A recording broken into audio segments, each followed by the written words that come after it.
Hi friends, ಎಲ್ಲರೂ ಹೇಗಿದ್ದೀರಾ? ಚೆನ್ನಾಗಿದ್ದೀರಲ್ವಾ? ಇವತ್ತು ನಿಮಗೆ ಹಾಗಲಕಾಯಿ ಪಲ್ಯ ಯಾವ ರೀತಿ ಮಾಡೋದು ಹೇಳ್ಕೊಡ್ತೀನಿ. ಇದು ತುಂಬ ಆರೋಗ್ಯಕರ, ಡಯಾಬಿಟಿಸ್ ಇರೋರಿಗಂತೂ ತುಂಬ ಒಳ್ಳೆಯದು. ಈ ಒಂದು ಬಾಣಲೆಗೆ ಒಂದು 4-5 ಟೇಬಲ್ ಸ್ಪೂನಷ್ಟು ಎಣ್ಣೆ ಹಾಕ್ಕೊಂಡು ಸಾಸಿವೆ, ಜೀರಿಗೆ, ಕಲೋಂಜಿ, ಕಪ್ಪು ಜೀರಿಗೆ ಅಂತಾರಲ್ಲ ಅದು, ಮತ್ತು ಕರಿಬೇವು ಸೊಪ್ಪು ಹಾಕ್ಕೊಂಡು ರೋಸ್ಟ್ ಮಾಡ್ಕೊತೀನಿ ಚೆನ್ನಾಗೆ. ಎಲ್ಲ ಸಿಡಿಬೇಕು ಅವೆಲ್ಲ. ಮತ್ತು ಈರುಳ್ಳಿ ತೊಗೊಂಡಿದ್ದೀನಿ, ಒಂದು ಈರುಳ್ಳಿ, ಅರಿಶಿನ ಪುಡಿ ಹಾಕ್ಕೊಂಡು ಚೆನ್ನಾಗಿ ಫ್ರೈ ಮಾಡ್ಕೋಬೇಕು.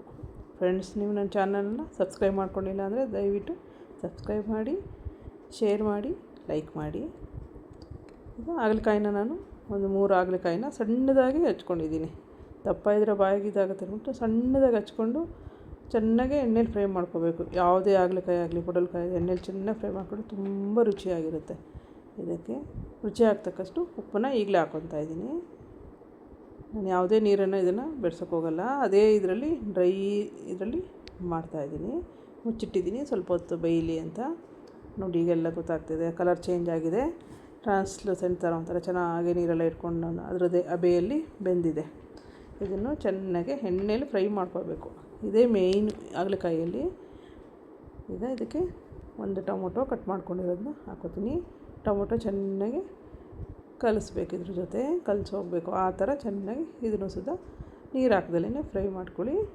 ಜೀರಿಗೆ ಪುಡಿ 1 ಟೀ ಸ್ಪೂನು, ಮೆಣಸಿನ ಪುಡಿ 1 ಟೀ ಸ್ಪೂನು, ಧನಿಯಾ ಪುಡಿ 1.5 ಟೇಬಲ್ ಸ್ಪೂನ್,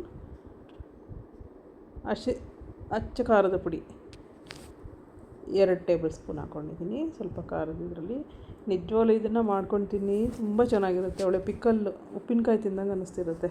ಚಪಾತಿ ಜೊತೆನಾದರೂ ಆಯಿತು, ಅಕ್ಕಿ ರೊಟ್ಟಿ ಜೊತೆನಾದರೂ ಆಯಿತು, ತುಂಬ ಟೇಸ್ಟಿಯಾಗಿರುತ್ತೆ.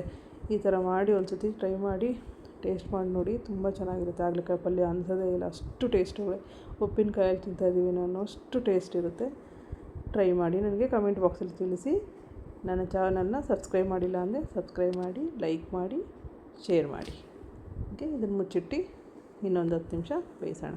ಚೆನ್ನಾಗೆಲ್ಲ ಮಸಾಲೆ ಎಲ್ಲ ಹೀರ್ಕೊಂಡು ತುಂಬ ಚೆನ್ನಾಗುತ್ತೆ. ಈಗ ಕೊತ್ತಂಬರಿ ಸೊಪ್ಪನ್ನ ಮೇಲ್ಗಡೆಯಿಂದ ಗಾರ್ನಿಷ್ ಮಾಡಿ ಅದರದನ್ನ ಮುಚ್ಚಿಡೋಣ.